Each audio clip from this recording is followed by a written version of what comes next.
আসসালামু আলাইকুম। কবিতা মুক্তির পথে হাদি অথবা দেশের জাগরণ। লেখক আমি নিজে। আমি পড়েছি, যা দেখেছি বহুকাল ধরে, হাদির মতো বহু জীবন যা গিয়েছে দেশমাতৃকার তরে।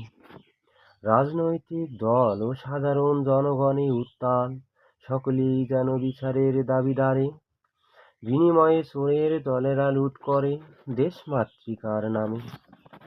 শপথ করে দেশ গঠনে জনকল্যাণের পথে, ফ্যাসিস্ট এরাই বটে নেতাদের মুখে কেন ভাই মিথ্যে বলি সাজে। যদি করো দেশ ও জনগণ কল্যাণের রাজনীতি, নিজেদের জন্য নেই কেন ভাই কঠোর নিয়মাবলী। জনসেবা মানবে করে, মানবের কেন বলো দানবের মতো ভয়। রাজনৈতিক দলগুলোর জন্য সংবিধানে কঠোর আইন প্রণয়ন চাই।